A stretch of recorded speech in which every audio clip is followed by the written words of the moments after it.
여러분, 우리 지난주에도 이 말씀을 가지고 먼저 그의 나라와 의를 구하라, 그리하면 이 모든 것을 너에게 더해 주시리라 라고 우리가 함께 나눴는데, 그때는 이 땅에 우리가 발붙이고 사는 이 민족 나라를 위해서 기도하라라는 우리 관점에서 이 말씀을 살펴보았습니다. 여러분, 우리가 살아가고 있는 나라 민족은 우리가 뜻을 모아서 인위적으로 만든 그런 나라가 아니고 직접 하나님께서 세우신 나라라는 사실을 우리가 또 알고 있습니다. 성경의 창세기에 보면 바벨탑 사건을 인해서 하나님은 모든 사람들의 언어를 다 다르게 만드셨잖아요. 그래서 같은 언어를 가진 사람들끼리 각 땅으로 가서 모여서 살았던 것이 각 나라와 민족의 시작이었습니다. 그래서 저도 한번 이렇게 배를 타고 한번 일본으로 가본 적이 있습니다. 한 3시간 정도 이렇게 걸렸던 것 같은데, 오래전에 그때 기억에 처음에 그 땅에 도착해 보니까 너무 신기하더라고요. 어떻게 이렇게 가까운 곳에 이렇게 전혀 언어가 이렇게 다르고 문화가 전혀 다를까? 어떻게 이런 가까운 땅에 그저 물을 잠깐 건너갔을 뿐인데 이렇게 다른 사람들이 살고 있는 것이 신기했던 기억이 납니다. 근데 사실 지금도 같은 대륙에 있어도 장벽 하나 사이에 언어도 다르고 문화도 다르고 생김새들도 다르게 살아가고 있는 것들은, 이 이질성을 가진 민족을 나눠질 수 있었던 것은 이것이 다 각 나라와 민족을 우리 하나님께서 구별해 만드셨다라는 성경의 말씀의 증거들인 것 같습니다. 그래 여러분, 어느 한 나라가 이기적인 목적으로 다른 나라를 침범한다, 그것은 하나님의 뜻이 아닌 거죠. 남의 나라를 내 나라로 편성시키겠다, 이것은 하나님의 뜻이 아닙니다. 그래서 그것은 하나님의 뜻과 정반대의 일이었기 때문에 그런 잘못을 저지른 나라들마다 항상 형벌을 받았던 역사가 우리는 알고 있습니다. 그래서 우리는 그리스도인의 이 분명한 원리를 아는 자로서 내 민족 하나님의 뜻에 따라서 세워졌고, 또 이 나라가 번영과 안정을 위해서 하나님께 우리가 기도해야 된다는 사실을 잊지 말아야겠습니다. 왜냐하면 하나님이 세우신 민족이기 때문에 모든 나라의 흥망성쇠와 역사가 하나님의 손에 이루어지는 것이기 때문입니다. 내가 사는 대한민국의 번영과 안정이 곧 나를 위한 것이고, 또 내 개인의 삶의 안정과 번영을 위해 기도하려고 한다면 반드시 나라와 민족을 위해서 먼저 우리가 하나님께 기도해야 되리라 믿습니다. 독일의 교회들과 같이 항상 본 예배 때에 대예배 때마다 나라를 위해서 기도하는 것처럼 여러분, 우리 또한 그런 신앙들이 되시기를 바라겠습니다. 그래서 강원도 태백에는 예수원 공동체가 있는데 그곳에는 매일마다 나라 민족에서 이렇게 기도한답니다. 우리에게 이 좋은 땅을 주시어 또 나라를 이루게 하신 전능하신 하나님, 우리로 하여금 항상 주님의 은혜를 잊지 않고 주님의 뜻을 기쁘게 행하게 하시며 나라의 책임 맡은 관장, 특별히 문재인 대통령, 문희상 국회의장, 김명수 대법원장, 각 당의 지도자와 국회의원들과 법관들, 지방단체, 자치단체장과 의원들, 군 지휘관들과 모든 공무원에게 하나님을 경외하며 국민을 존중하는 마음 주시고 맡겨진 직분을 정직함과 성실함으로 감당하게 도와주시어 나라의 정의와 평화가 깃들게 하시고 우리의 국민들도 주님의 영광을 드러내게 하소서, 이렇게 기도한답니다. 그 지역이 강원도니까 또 강원도지사의 이름도 부르면서 일일이 그렇게 또 기도하는 것을 보게 되었습니다. 여러분, 우리 신앙도요, 나 자신만을 위한 기도의 태도에서 이제는 그 나라, 하나님께 세우신 나라 민족에서 기도하는 그런 신앙이 되기를 소망합니다. 오늘은 먼저 그의 나라 의를 구하라는 말씀의 또 다른 차원을 대해서 한번 생각해 보도록 하겠습니다. 이번 한 주간은 저 개인적으로도 좀 특별한 그런 한 주간이었는데, 화요일 저녁에 고향에서 갑자기 형제에게 전화가 왔습니다. 어머니께서 갑자기 다리에 힘이 없다 하셔서 또 응급실에 갔더니 뇌경색으로 판명되셨고 또 중환자실에서 집중 치료를 받고 계신다 합니다. 전화를 받고 있는 내내 저는 마음속에 별일 아닐 거야 하고 기대를 했지만, 현실은 어머니 자신에게도 또 우리 형제들에게도 이제는 긴 또 재활을 통하여서 회복하셔야 될 그런 여정이 어느 순간 갑자기 찾아온 것이었습니다. 지금은 또 입원해 계신 상황인데 2, 3주 전에 고향에 사실은 휴가철이 아니었는데도 또 이런저런 사정으로 또 내려가게 되었는데, 저는 그때가 온전히 건강한 어머니의 모습을 본 마지막 그런 시간일 줄 몰랐습니다. 늘 그 자리, 그 모습, 또 고향을 찾은 자식들은 늘 따뜻하게 맞아주시고 정성껏 준비한 음식들 차려주셨던 그 어머니로 항상 계시리라 그렇게 생각했는데, 이제는 그럴 수 없다라는 것을 또 마음의 준비도 못한 채 받아들여야 하는 그런 상황입니다. 또 어머니 자신에게도 그런 어려움이 얼마나 크겠습니까? 그리고 목요일이었습니다. 우리 교회 집사님 한 분이 또 검사를 받기 위해서 병원에 갔었는데 거기서 혈압 측정을 하셨습니다. 그리고 저도 재미삼아서 내 혈압은 어떨까 해서 측정해 보니까 혈압 정상치가 보통 120인데 제가 150이 나오더라고요. 그래서 옆에 아무도 안 보길래 혼자 또다시 해봤습니다. 그래서 140도 7이 나오더라고요.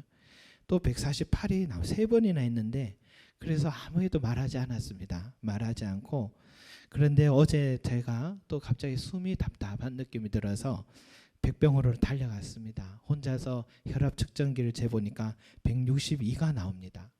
그러니까 이 혈압 기계의 설명을 보니 아주 심각한 고혈압 상태다라는 것이 나오더라고요.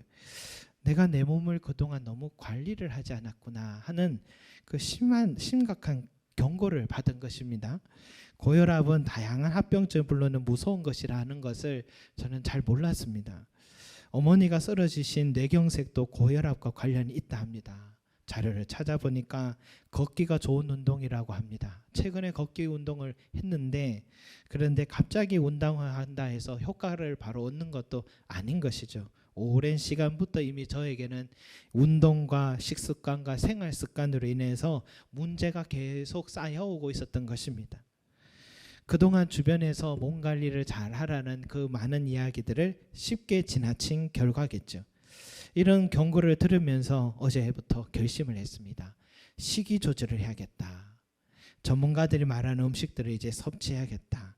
지속적인 운동을 하고 무엇보다도 살을 좀 빼야겠다. 그런 결심을 하게 되었습니다. 그랬더니 저녁에 이렇게 마트를 갔는데 우리 조현주 집사님과 마수전 집사님이 쫄면을 먹으러 가자고 하는 겁니다. 그래서 과감하게 사양을 했습니다. 제가 사양을 잘 못하는데 사양을 했습니다. 여러분 많이 도와주시기 바라겠습니다. 충분한 또 수면을 하라는 그런 또 얘기가 있더라고요. 그래서 여러분 새벽 기도에 제가 보이지 않아도 요즘 목사님 영성이 떨어졌다 생각하지 마시고, 전날에 제자 훈련하고 상담한다고 늦게 집에 들어가셨나 보다, 건강 관리하시는구나 이해해 주시기 바랍니다. 저는 여러분들을 오래오래 보고 싶습니다. 여러분 이번 한 주간을 지나면서 깨닫게 되는 것은요, 우리의 육체가 이렇게도 연약한 존재구나 하는 것을 깨달았습니다. 병약한 사람들의 소식을 들으면서 참, 그러나 뜻밖의 시간에 내 가까운 사람에게, 어쩌면 내 몸에 이런 신호들을 보게 되니까요, 이 땅에서의 삶이란 것이 영원한 것도 아니고 죽음 앞에 선다는 것이 막연한 것도 아니고 측정 가능한 것이라는 것을 다시 느끼게 되었습니다. 모세가 말한 것처럼 우리 연수가 70이요 강건하면 80이라도 그 연수의 자랑은 수고와 슬픔뿐이요 신속히 가니 우리가 날아가나이다 라는 시편 90편의 고백처럼, 몸이란 것은 아침에 폈다가 저녁이면 지는 꽃처럼 연약한 것이고 얼마나 빠르게 지나가는 것인가를 뒤늦게서야 깨닫게 되는 것입니다.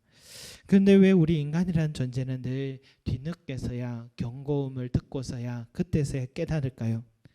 어리석기 때문입니다. 우리는 어리석기 때문입니다. 어리석어서 여기 이 땅의 삶이 전부라고 생각하며 살기 때문인 것입니다. 그래서 모세는 참된 지혜는 내 인생 날수가 참 짧고 허무하다는 것을 깨닫는 것, 이것이 지혜다라고 해서 시편 90편 12절에 우리에게 우리 날 계수함을 가르치사 지혜로운 마음을 얻게 하소서라는 그런 기도를 드렸습니다. 참 지혜는 우리 날이 짧다라는 사실을 깨닫는 것, 우리 삶이 참 꽃처럼 연약하고 허무한 것이라는 걸 깨닫는 것, 이 땅의 삶이 그런 것이라는 것을 깨닫는 게 지혜라는 것을 모세는 고백한 것입니다. 여러분, 이 땅의 삶이 얼마나 허무한 것인지 한국 여사상, 아니 세계 역사상 음악인으로서 이 방탄소년단 같이 지금 명예와 부를 한꺼번에 거머쥐고 있는 사람은 몇 안 될 겁니다. 이런 부와 명예를 가진 사람들은요, 그 자리에 서게 되면 눈이 어두워지잖아요. 지혜를 잃게 마련인데 이 방탄소년단들은 지혜를 갖고 있는 것 같습니다. 그들이 부른 바다라는 노래 가사를 보니 이런 내용이 있어요. 결국 신기루는 잡히고 현실이 됐고 두렵던 사막은 우리 피땀 눈물로 채워 바다가 됐어. 그런데 이 행복들 사이에 이 두려움들은 뭘까? 원래 이곳은 사막이란 걸 우리 너무 잘 알아 라는 그런 가사를 썼습니다. 이 노래는 한 방에 7명이 쪽잠을 잤던 시절도 가사로 있고, 별거 없는 중소 아이돌이었던 자신들, 방송에서 잘리기는 부지기수, 누구의 땜빵이 자기들의 꿈이었던 무명 가수들이었는데 피땀 눈물을 흘려서 신기루와 같은 그 꿈을 결국 이룬 거죠. 그 피땀 눈물이 바다를 잃었다고 노래 제목이 바다인 것입니다. 그런데 이 노래 여기서 그치지 않습니다. 그 바다에 와보니까 행복할 줄 알았는데 여전히 두려움이 있고 여전히 여기도 사막이었다라는 사실을 알게 되었다라는 그런 고백입니다. 대부분 여러분 그 자리에 올라가면 이런 말 안 합니다. 감추고 싶어 하죠. 자기들이 신기루를 쫓아왔다는 사실을 혼자만 알고 누구에게 말하고 싶지 않아서 쉬쉬합니다. 그런데 이 친구들은 솔직하고 정직합니다. 정상에 올라가 봤지만 우리가 찾던 것은 보이지가 않았다는 것. 참된 지혜는 이 세상의 삶이 전부가 아니라는 것을 일찍 깨닫는 것. 여러분, 대부분의 사람들은 모른 척하거나 인정하려 하지 않거나 아니면 죽음 앞에 섰을 때나 모든 것을 잃고 나서야 그때서야 깨닫는데 그때는 이미 늦었던 것입니다. 그래서 주님은 우리에게 어리석은 삶을 살지 말라고, 일찍 깨닫는 지혜로운 삶을 살라고 오늘 우리에게 외칩니다. 먼저 그의 나라와 의를 구하라. 먼저 그의 나라와 의를 구하라 라고 말씀하십니다. 내가 살아가고 있는 이 나라도 존재하지만 이건 유한하고 영원한 나라, 하나님의 나라를 바라보는 인생으로 살아가라고 우리에게 말씀하십니다. 그 나라를 바라보는 사람만이 나라의 이 땅을 살아갈 때도 자유할 수 있다라는 것입니다. 그 나라의 시선을 고정한 사람만이 이 나라에서 살아가는 삶도 기쁨을 향유할 수 있다라는 것입니다. 이 땅의 허무함이 즐거움과 가치 있는 시간들로 바꿀 수 있는 것, 우리의 시선을 하나님의 나라로 고정할 때, 바라볼 때인 줄로 믿습니다. 최근에 SWC의 전국 모임에 체육대회 일정이 있다 해서 우리 계양지역 우리 10개 교회가 또 모여서 연습을 하기 시작했습니다. 우리 교회에서 탁구 연습도 하고 또 솔빛공원에 가서 족구 연습을 하는데, 족구 대회에 나갈 선수 4명을 뽑아야 됩니다. 10명 중에 4명 어떻게 뽑을까 해서 두 팀으로 나눴습니다. 두 팀으로 나눠서 이렇게 한 8명이 두 팀으로 나눴는데, 한번 1차적으로 그저 뽑아서 연습을 해보니까 그렇게 해서 잘하는 4사람이 모이면 그 사람을 선수단으로 하고, 못하는 사람들은 지원해주는, 스파링이 되어주는 선수팀으로 그렇게 하자, 그렇게 했습니다. 저는 어디에 뽑혔겠습니까? 예, 못하는 4명에 뽑혔습니다. 못하는 4명에 뽑혀서, 그래서 잘하는 선수팀을 위해서 또 대신 상대팀이 되어주는, 스파링이 되어주는 팀에 그렇게 2차로 또 연습하게 됐습니다. 그런데 이상한 일이 일어났습니다. 게임을 하는데 못하는 저희 지원팀이 갑자기 잘하기 시작하는 것입니다. 호흡이 착착 잘 맞습니다. 그런데 잘하는 선수팀은 자꾸 실수합니다. 그래서 못하는 지원팀이 이겨버렸습니다. 그래서 우리가 대회 나가야 된다, 그런 말까지 나왔습니다. 그럴 수는 없죠. 왜 그럴까 또 원인을 생각해 보니까 저희 못하는 팀은 마음의 평정심을 갖고 있었습니다. 선수팀은 잘해야 된다는 부담감을 갖고 연습을 했던 것입니다. 처음에는 우리는 왜 못하는 팀일까 좀 이렇게 서먹했는데 자꾸 족구를 하는 내내 즐거움이 있더라고요. 내내 즐거웠습니다. 이겨야 한다, 잘해야 한다는 그런 집착이 우리에게는 없었던 것입니다. 이게 얼마나 중요한가 깨닫는 시간이 됐습니다. 여러분, 주님은 우리에게 중요한 진리를 가르쳐 주신 것이라 생각합니다. 이 땅에서의 삶에 너무 연연하게 되면, 잘 살아보겠다고 집착하게 되면 오히려 마음의 평정심을 잃게 되고, 내 옆 사람보다 잘 못 살면 다 잃어버린 것이냐, 실패한 것이냐 전전긍긍하면서 살게 되고, 또 내 자신을 탓하기 싫어서 부모님 탓하고 조상 탓하고 나라님 탓하고 환경 탓하고 온통 내 입술에는 불평과 불만으로 가득합니다. 여러분, 그러면 살아가는 하루하루가 얼마나 지루하고 따분하겠습니까? 이런 삶을 더 살아서 뭐하나 허무함에 빠져서 하루하루가 지옥 같은 생활이 될 것 같습니다. 그런 사람을 여러분 또 누가 가까이 하겠습니까? 외롭고 고독합니다. 물론 그런 사람에게 친구가 있어도 내가 뭔가 있을 때나 친구지, 없으면 다 떠나가는 얕은 친구들이죠. 여러분, 남의 탓을 또 많이 하다 보니 가정도 평안하지 않고 함께 일하려고 모였던 사람도 다 떠나가게 되는 그런 일이 밖에 없습니다. 한 번도 믿음을 가져본 적이 없어서 함께 일하는 사람도 의심을 해서 금방 틀어버리고, 그것이 이 땅에 집착하는 인생의 여정이다라고 할 수 있습니다. 그리고 세월이 찾아와 죽음 앞에 설 때는 두려움으로 떱니다. 왜? 이곳을 떠나면 나는 어디로 가야 되는지 모르기 때문인 것이죠. 그에게 인생이란 이 땅의 삶이 전부였던 것입니다. 얼마나 불행한 삶이겠습니까? 반대로 여러분, 우리 시선이 여기가 아니라 먼저 하나님의 나라를 사모하라는 주님의 말씀을 마음에 새기고 살아가면 우리는 갈 곳이 있는 사람들입니다. 그래서 여기 하루하루는 도움으로 주는 선물입니다. 작은 자연들을 보아도 얼마나 아름다운지 그저 넋놓고 바라만 보고, 새소리도 작은 미물도 먹고 살아가려는 저 생명의 잔치들을 보면서 신기하기만 합니다. 그 속에서 창조주 하나님의 지혜를 엿볼 수가 있고, 이렇게 좋은 세상에 저에게도 살아갈 수 있는 이런 은혜 주신 것을 하나님께 감사하고 찬양하게 되는 것입니다. 그 사람은 자기의 삶이 나그네 힘을 압니다. 이 세상의 삶은 지나가는 것이고 하나님의 나라가 종착지로 여기기 때문에 이 사람들이 이 땅에서 남들에 비해 조금 못 살아도, 좀 못 배워도 부모 탓, 환경 탓 하지 않습니다. 후회하지 않습니다. 누구에게는 5달란트 주셨고 나에게는 하나님께서 또 내 그릇을 잘 아셔서 1달란트, 2달란트 주셨나 보다 생각하지, 왜 이것밖에 주지 않았습니까? 왜 이렇게밖에 살지 못합니까? 왜 내 수명은 여기까지밖에 되지 못합니까? 원망하지 않습니다. 어련히 하나님께서 다 알아서 내 삶에 정해 주셨고 은혜 주셨다 믿고 신뢰하기 때문입니다. 그래서 잘 살아도 교만하지 않습니다. 못 살아도 주눅들지 않습니다. 오래 산다고 자랑하지 않고 또 빨리 죽는다고 아쉬워하지도 않습니다. 모든 것은 한때인 것을 알고 삶은 여기까지가 아니라 더 좋고 영원한 삶이 우리 앞에 놓여 있음을 알기 때문인 것입니다. 그래서 미워하지도 않습니다.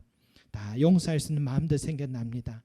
이제는 우리는 여기가 나그네의 길이라는 것을 알기 때문인 것입니다. 여러분, 누가 이런 사람을 이길 수가 있겠습니까? 못하는 4명이 선수단 4명을 이긴 것처럼 여러분, 못하는 4명은 저도 당연한 것으로 여기고 이기면 기적이라고 은혜라 생각하기 때문에 즐거운 운동을 했듯이 이 땅에 집착하지 않고 하나님 나라를 바라보고 그 나라를 사모하는 삶을 살면 훨씬 더 오늘 이 하루하루가 행복한 나날이 된다는 사실을 여러분 잊지 마시기 바랍니다. 그러나 여러분, 이것은 우리 마음의 평정심을 가졌기 때문에, 집착하지 않기 때문에 주시는 평안은 아닙니다. 그런 것 같으면 명상을 하는 사람이나 기체조하는 사람들이 더 잘 살겠죠. 진정한 삶의 평안은 어디에서 오느냐? 그것은 내적인 평정심에서 오는 것이 아니라 실제적인 삶의 도우심 속에서 이루어지는 것입니다. 먼저 그의 나라와 그의 의를 구하는 삶을 산다라는 것.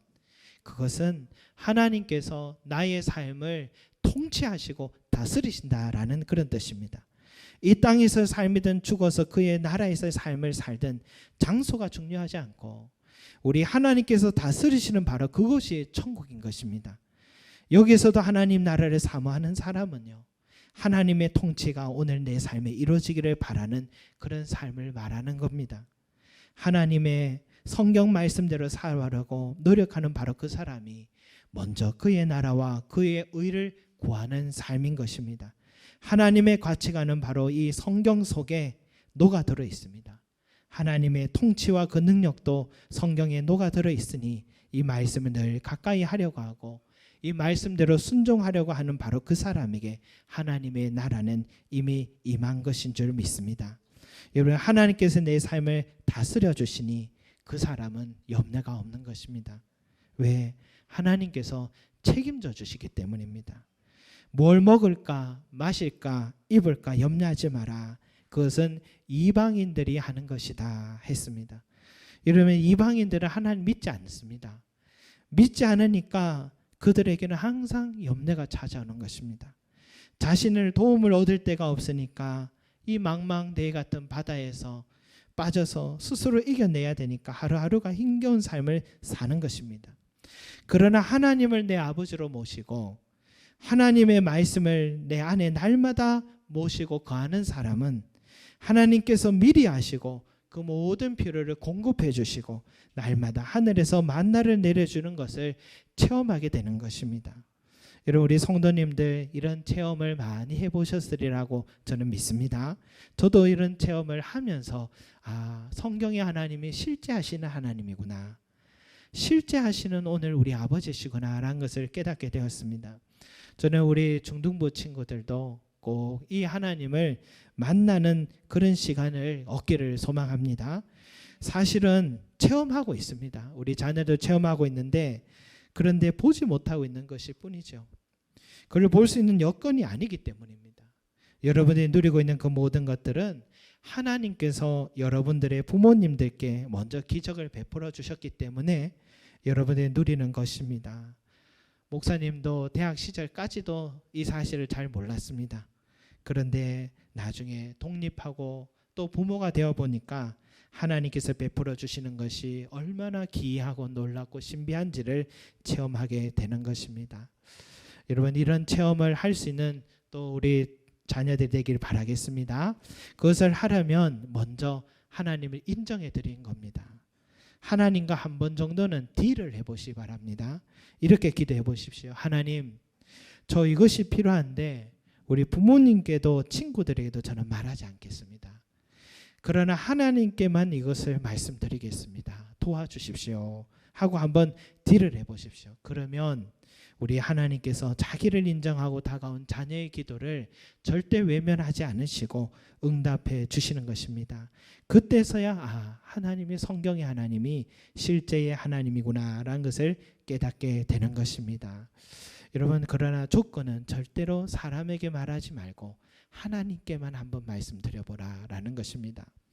그리고 성도 여러분, 기도한 대로 도와주신 것을 우리가 체험할 때 감사하잖아요. 감사한데 그런데 늘 아쉬운 것은 좀 더 주시지, 좀 더 주셨으면 좋겠다. 어떻게 그렇게 정확하게 아시고 딱 맞게만 주시나, 이런 아쉬움이 우리 가운데 늘 있지 않습니까? 좀 쌓아놓고 은혜를 누렸으면 좋겠는데 왜 그때 긴장하는 삶을 살게 하실까, 그런 생각을 할 때가 있잖아요. 그러나 여러분, 그것이 은혜인 줄 압니다. 늘 늦게까지 회식하고 술 취해서 들어오는 아버지가 있다 합시다. 그 아버지는 아들에게 가끔씩 들여다보는 아들에게 미안해서 그에게 용돈을 과하게 줄 때가 있잖아요. 그리고 또 그런 집을 보면 장난감도 많습니다. 미안해서 무엇인가 그런 물질로 대체하려고 하는 그런 마음들인 것이죠. 그리고 또 재벌의 자녀들 보십시오. 커서도 상상도 못하는 부를 누리게 되잖아요. 그런데 그 자식들이 나중에 어긋나는 인생이 될 때가 많습니다. 정말 내 자식을 사랑하는 아버지는 어떡합니까? 내 자식에게 내 아이가 꼭 필요한 것이 뭔지를 알고 있습니다. 얼마만큼 필요한지도 알고 있고 필요한 만큼만 그에게 줍니다. 그만큼 뭡니까? 관심과 사랑이 있다라는 것입니다. 이런 자식이 어긋날 수가 없는 것입니다. 그런 자식을 향한 아버지의 사랑은 그 자식들은 신뢰를 늘 느끼기 때문에 바르게 자라가는 것입니다. 여러분, 우리 하나님께서 나에게 꼭 필요한 만큼만 일용할 양식만 주시는 것은 우리 하나님이 스크루지 할아버지 같아서 아끼는 습성이 있어서가 아닙니다. 금액이 어찌나 이렇게 정확하신가 아쉬워하지 마시기 바랍니다. 그것은 나를 그만큼 다 지켜보고 계신다는 뜻입니다. 어떤 때는 기도한 것보다 더 많이 주셔서 웬 떡인가 놀랄 때도 있지만 그것도 곧 나갈 금액들이었습니다. 하나님은 나보다 나를 더 잘 알고 계셔서 내 형편을 미리 다 읽고 계시는 분이십니다. 우리 하나님은요, 오늘 것은 오늘 주시고 내일 것은 내일 주십니다. 자식에게 식은 밥 주려고 하지 않으시고 항상 새 밥 지어 주시고자 그날 그날에 새 밥을 지어 주시는 것입니다. 오늘의 신선한 만나를 주신 하나님은 내일도 가장 좋은 신선한 만나를 우리의 지우기를 원하시는 것입니다. 사랑하는 성도 여러분, 이렇게 좋은 하나님 아버지를 늘 가까이 하시고 염려하지 마시고 또 그분께 모든 걸 맡기고 하나님 나라를 사모하면서 이 땅에서 즐겁게 살아가시고 내일은 내일이 염려하게 하시고 오늘은 오늘에 주시는 신선한 하나님의 가장 좋은 만나에 찬양하시고 감사하시고 염려하지 마시고 살아가는 저와 여러분 되시기를 소망합니다.